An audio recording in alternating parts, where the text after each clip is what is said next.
नमस्कार, नूतन मराठी रेसिपीजमध्ये आपलं स्वागत आहे। आज आपण बनवूया काजू आणि ओल्या नारळाच्या वाटणाचे उकडीचे मोदक। त्यासाठी लागणारे साहित्य: अर्धी वाटी काजू, अर्धी वाटी ओलं खोबरं, याचा काळा भाग काढून घेतला आहे आपण,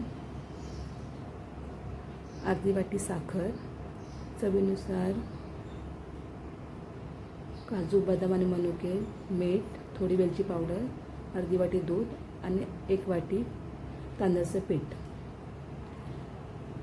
सर्वप्रथम आपण मिक्सरमध्ये काजू आणि दूध वाटून घेऊया।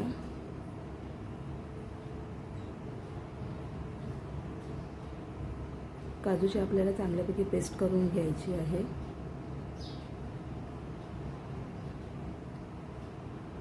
काजूची आपली पेस्ट झाल्यावरती आपण ह्यात नारळाचे काप टाकूया।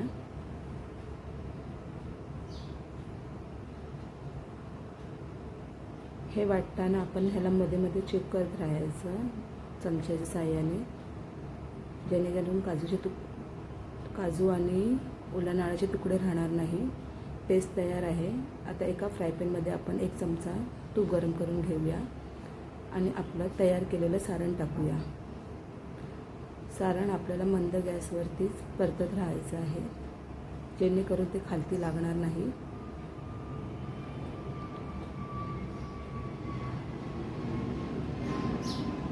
हे सतत ढवळत राहूया।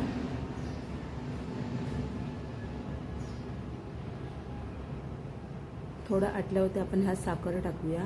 इथे मी अर्धी वाटी साखर घेतली आहे, वेलची पावडर आणि चवीकरता थोडेसे मीठ टाकूया। गोडामध्ये थोडंसं मीठ टाकल्यावरती चव चांगली येते। आता आपण काजू आणि बदाम, मनुके टाकूया। ढवळत राहूया ह्याला। गॅस आपण इथे मंदच ठेवायचा आहे।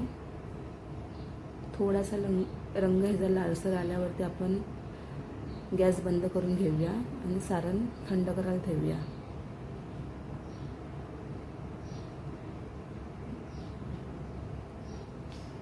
पारीसाठी आपण एका कढईमध्ये 1 वाटी पाणी घेतलं आहे।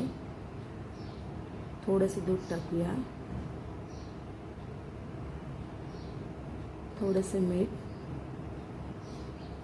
आणि थोडंसं तूप टाकूया। तूप जास्त टाकायचं नाही आहे आपल्याला। दुधामुळे पारी चांगली लुसलुशीत होते। पाण्याला चांगला कड आल्यावरती आता आपण ह्यात पीठ टाकूया। ह्याला चमच्याच्या मागच्या बाजूने सतत ढवळत राहूया। गॅस बंद करूया आणि झाकण ठेवून आतल्या आत त्याला वाफ देऊया। पीठ गरम असतानाच आपण ह्याला काढून ओल्या हाताच्या साहाय्याने मळून घेऊया। मध्ये मध्ये पाण्याचा हात घेऊन त्याला भाकरीसारखं पीठ मळून घेऊया। पीठ चांगलं नरम झाल्यावरती थोडंसं तूप घेऊन परत मळून घेऊया। ते पीठ चांगलं मळून झालंय। आता मी एका हातामध्ये पिठाचा गोळा घेते। तुम्हाला पाहिजे तसं तुम्ही घेऊ शकता, लहान मोठा।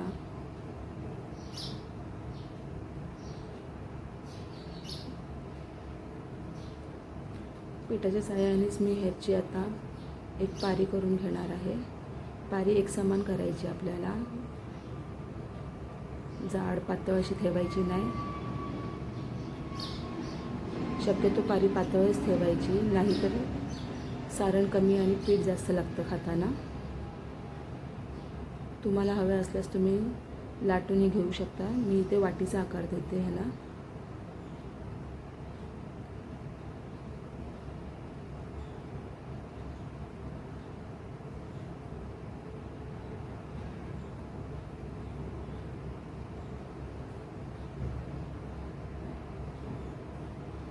हाताला बोटांना थोडंसं पाणी लावून ह्याला चुन्या पाडून घेऊया। जेवढ्या जास्त चुन्या पडेल तेवढा मोदक दिसायला सुंदर दिसतो।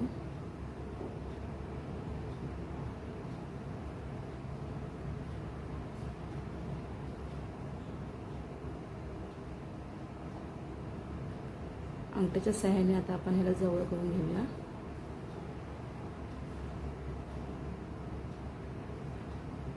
उकडीचा मोदक करायला तसा अवघड आहे, पण 1-2 मोदक केल्याच्यानंतर तुम्हाला सोपं जाईल आणि बाकीचेही मोदक तुम्ही करू शकता तसेच. इथे माझा मोदक तयार आहे. मी बाकीचे पण करून घेते आता.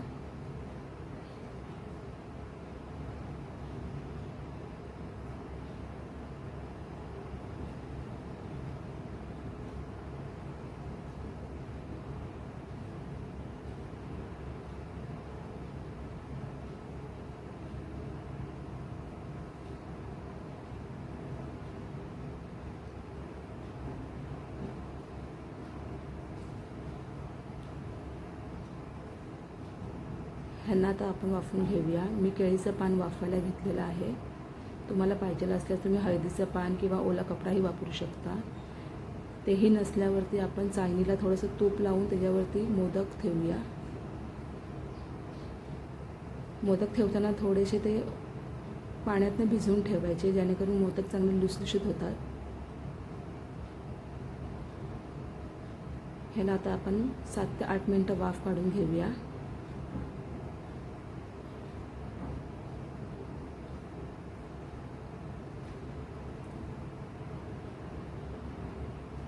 सात 8 मिनटानंतर तयार आहे आपले सुंदर असे काजू आणि नारळाच्या सारणाचे उकडीचे मोदक. हे सारण आपण वाटून केलेलं आहे. नक्की ट्राय करून बघा आणि कमेंट करून सांगा कसे झाले ते. लाईक आणि सबस्क्राईब करा आणि शेअर करा.